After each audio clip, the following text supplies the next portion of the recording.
not 1,000 things every day. I'm telling you, about a half a dozen good health practices, and you'll take care of most of your health challenges. Okay? If you're going to set up an office, there's not a checklist of 500 things you need to look at every day. I'm telling you, there's about a half a dozen. A few things will take care of most of it. Now here's the challenge. Once you've found the few things that takes care of the most of the challenge, now spend most of your time on those few things. This we simply call time management. In the 2-day leadership weekend, one of my major subjects is time management. Here's what I call it. The best kept secret of the rich is what? Time management. What an incredible discovery I made one day when I found out that rich people have about 24 hours a day.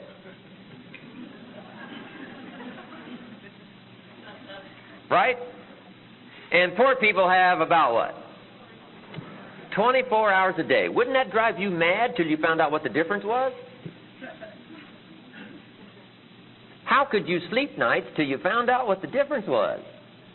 Both have equal time, but an incredible difference in outcome. What makes the difference? Same time, but a totally different outcome.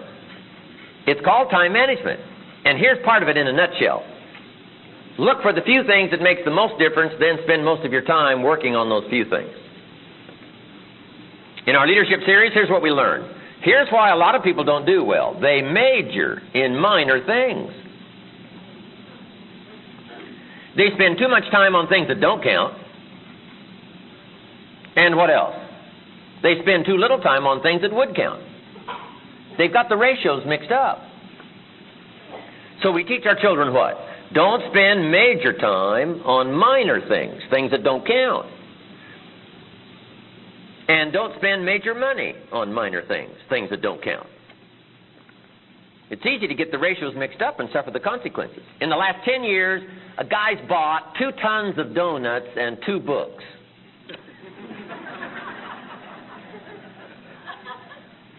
And he wonders why his life is devastated. Right away, we would come up with the answer, couldn't we? He spent far too much money on what? Donuts. Now, both donuts and books are okay, but this guy spent far too much money on donuts and not enough money on books.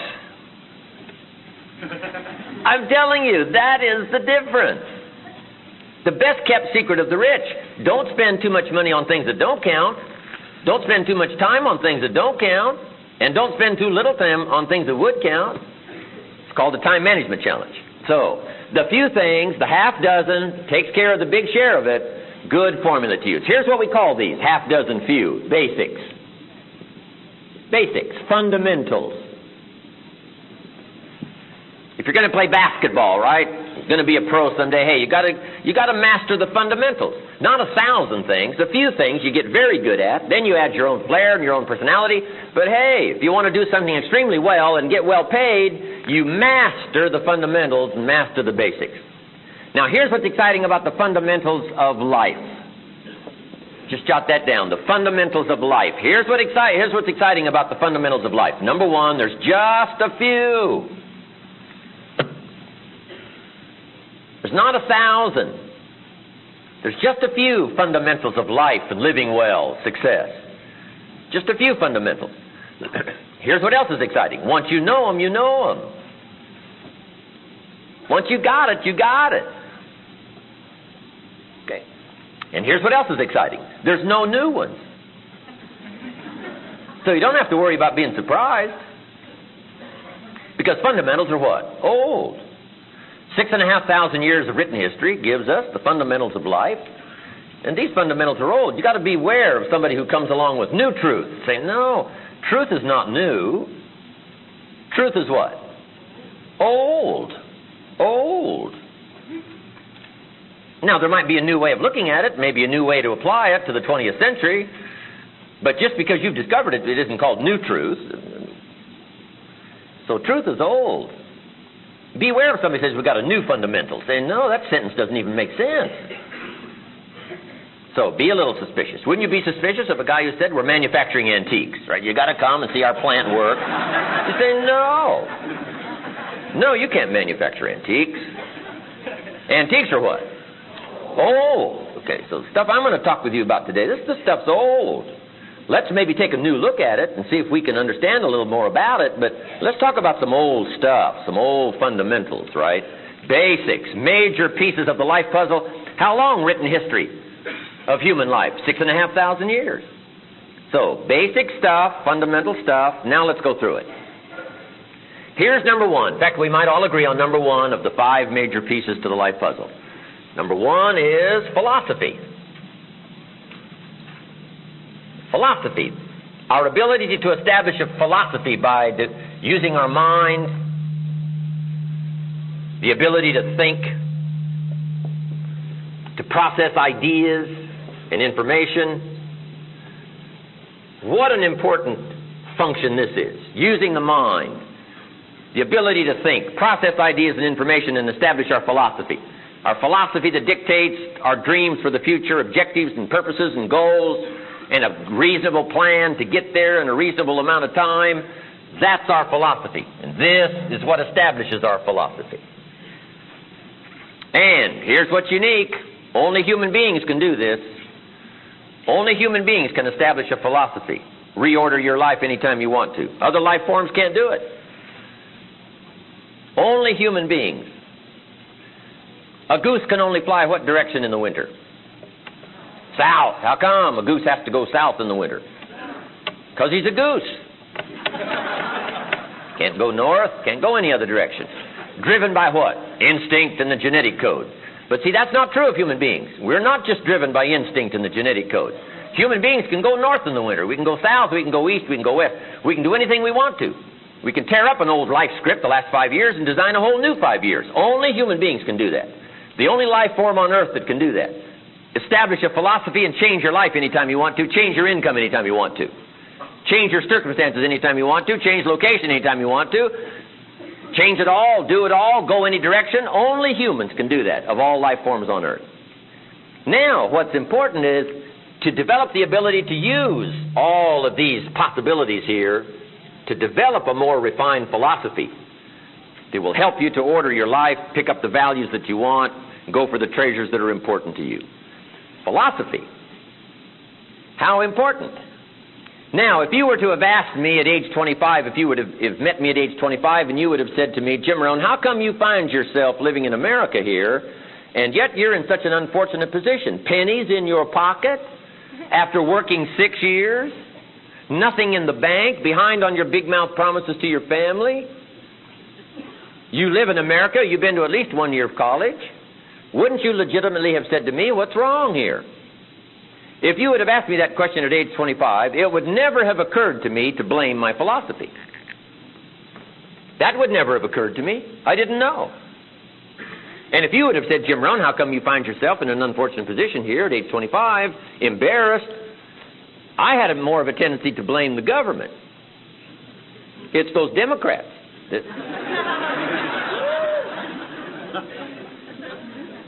I found that easier to blame than my philosophy.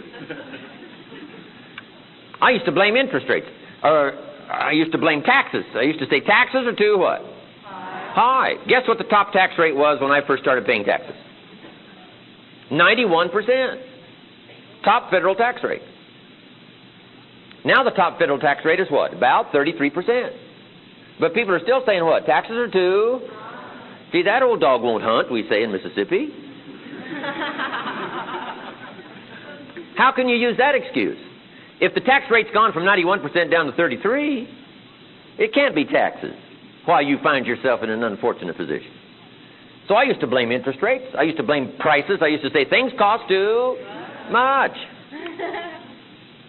You must be familiar with this old list. I used to blame the weather. I used to blame the traffic. I used to blame the company policy. I used to say, if this is all they pay, how do they expect you to do well by your family and save for the future and become financially independent? If this is all they pay, that's what I thought was wrong with my life at age 25, all this stuff out there. Then I found out that that was not it. Here's what I found out. All the stuff that I used to blame, we call the wind. The wind. And it is true, we all need a wind to take us somewhere, but here's where we want to finally arrive. We finally want to arrive where we've got treasures, and we've got values, and we've got productivity, and we've got success, we've got lifestyle, equities of all kinds, whatever makes life unique and worthwhile. Here's where we want to arrive. Now, we've got a pretty good wind blowing in America, probably the best wind that's ever blown in 6,500 years of recorded history. I mean, it can't blow much better than it blows here. You say, well, then how come this wind is not blowing me to a good place? Well, you can't depend just on the wind. Here's what makes the difference, the set of the sail. And you've got to make that little note. The same wind blows on us all. The difference is the set of the sail. And that's what I want to share with you today, the set of a new sail. That's what the sermon is for on Sunday morning, help you set a better sail. That's what books are for. That's what learning is for. That's what school is for. So that this wind doesn't just blow you on the rocks, doesn't just blow you on the beach. It's true, some people do so little constructive thinking, they don't even have their sail up. So you can imagine where they're going to wind up. What? It's called disaster. But I'm telling you, if you do just a little constructive thinking, let your mind go to work on ideas and information, refine your philosophy, and set a better sail, I'm telling you, you can get so good at this that after a while you could care less about the wind that blows. It will not frighten you anymore. Because now you've got the information. Now you've got a refined philosophy that's given you a firm footing, that's given you something to put up this sail so that regardless of the wind that blows, it takes you exactly where you want to go, where you want to arrive. And that's what made the difference for me. The set of the sail, the thinking process, the ability to come up with ideas and information. Make your life unique and worthwhile. Now, what is philosophy? I've been teaching kids for the last 18, 19 years, how to be rich by 40. In fact, I'm coming out with a new book. My fourth book will probably be ready early next year, and I think the title is going to be, Of Course, Kids Should Pay Taxes. It's going to be a good book. You're going to like it. Right? In California, kids do pay taxes. So the big debate here is, should they? That's a good question. Should they?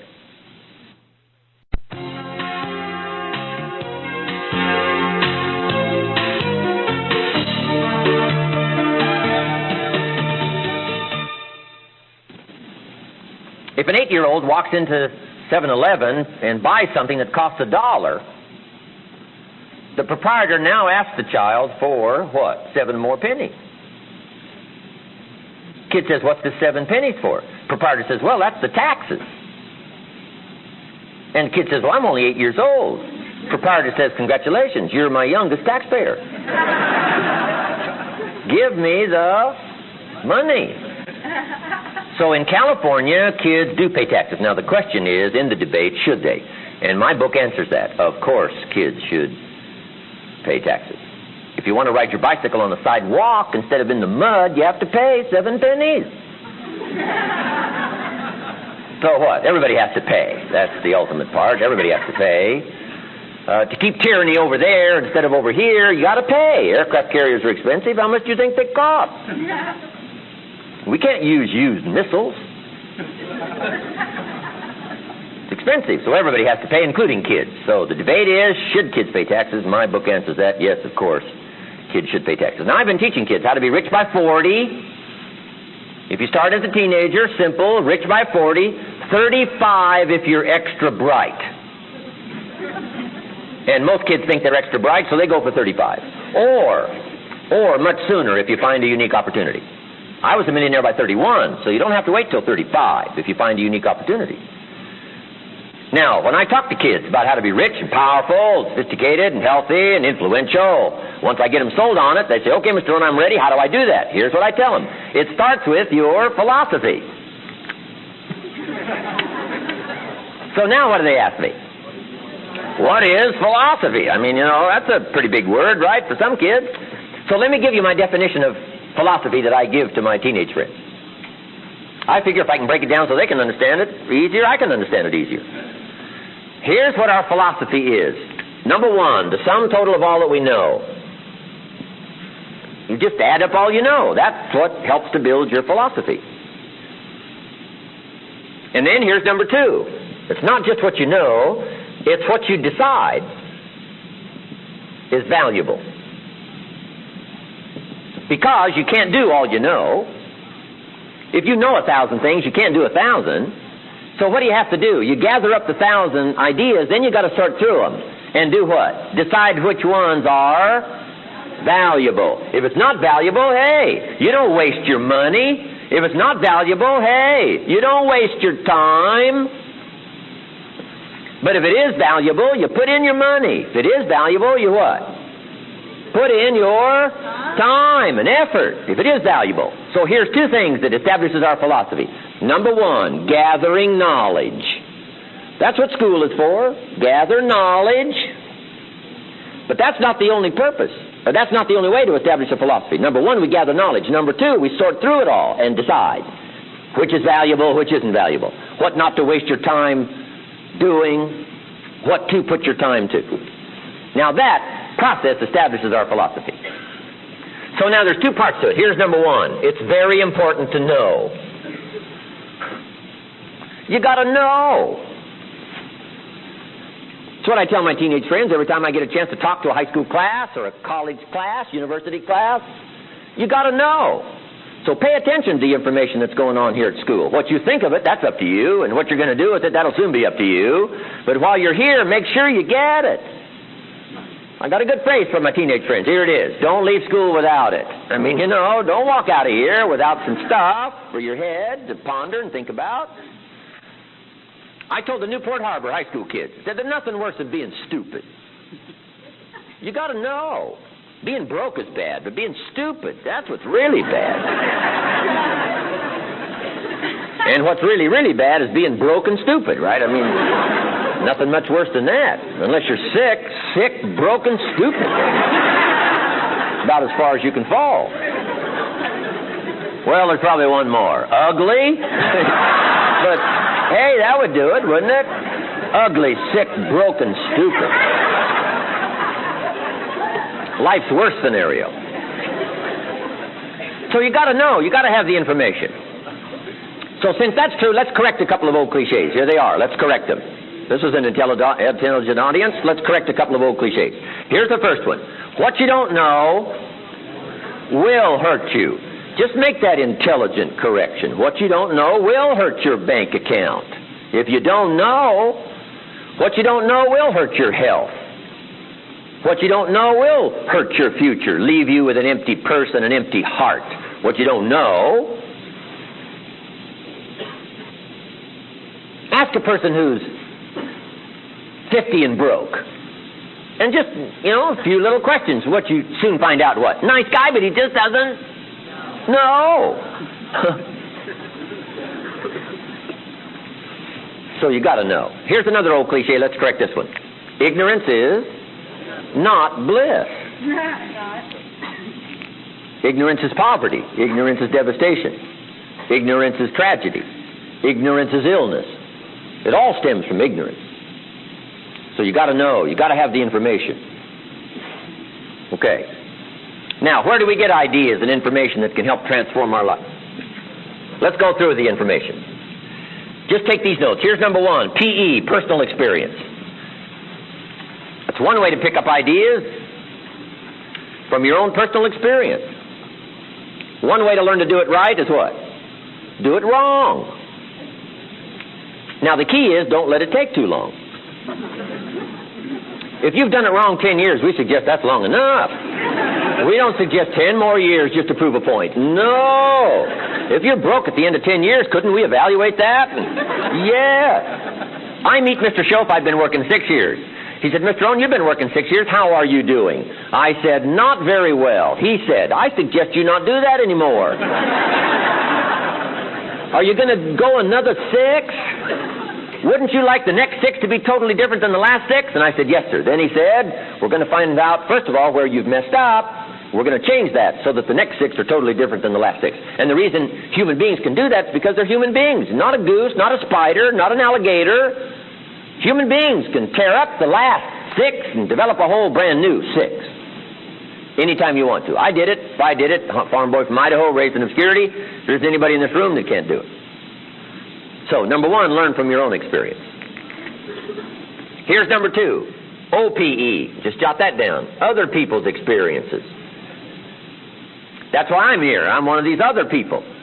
If I come along and share with you, no telling what I might save you from. You got to listen to other people. Save you a bankruptcy. Listen to somebody. Save you a divorce. Listen to somebody. Save you loss of a friendship. Okay? Listen to somebody. Save you a tragedy. Save you from falling out of the sky. Save you from a cardiovascular disaster. Save you. So other people can be so valuable. Now the other people are divided into 2 categories. Here they are. Number 1, failures. You got to listen to the failures. It's too bad failures don't give seminars. I'm telling you, it'd be valuable.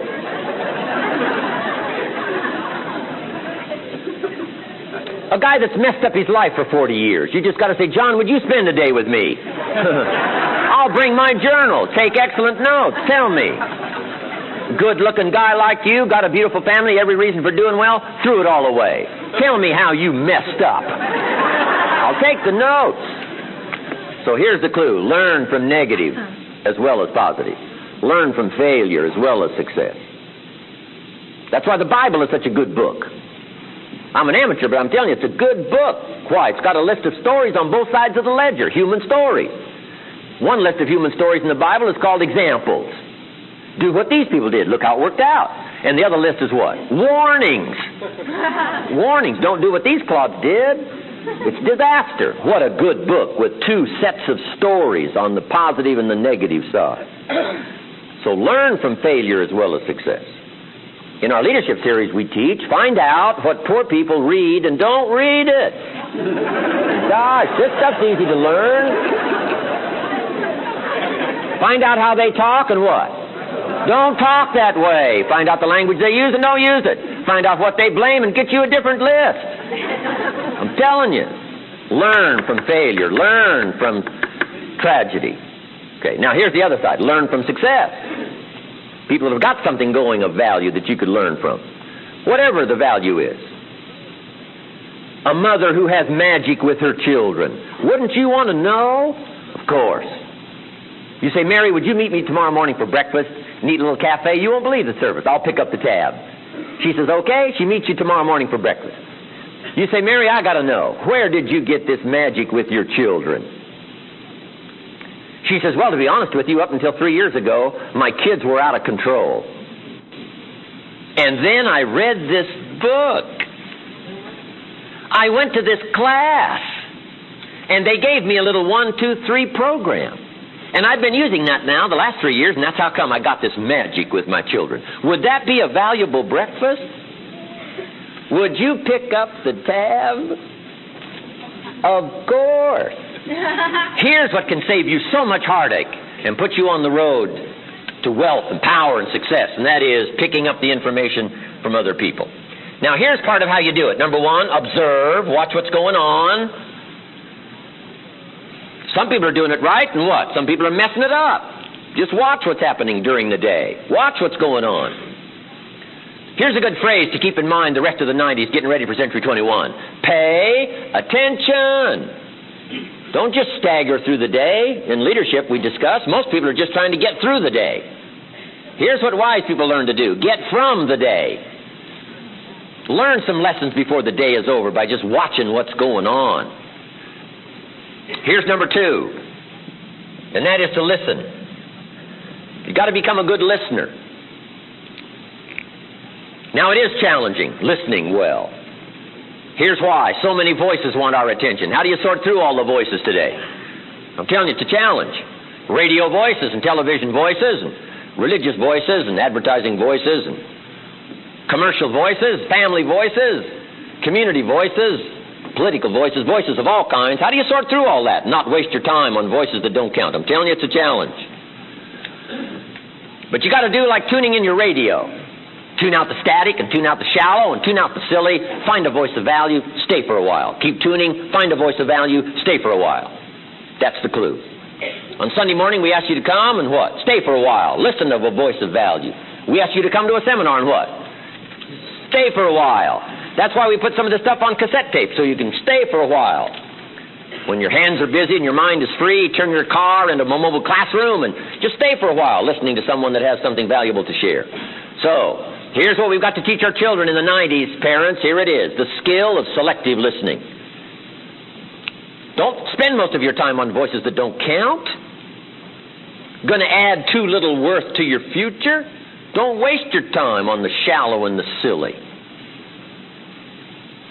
A lot of that going on in California. Shallow and the silly. I'm in Kansas City the other day. They hadn't heard about these affirmations and all that stuff going on here in California. I mean, California is part weird, right? California. I told them in Kansas City, I said, some people in California are rubbing crystals to try to be successful. You wouldn't believe it.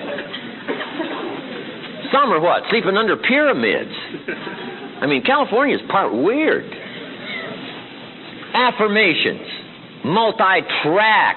Subliminal. Bombard your pre-conscious, subconscious. Deprogram you, reprogram you. I mean, ocean waves and seagulls yet. I mean, weird stuff that hasn't gotten to Kansas City. I mean, California.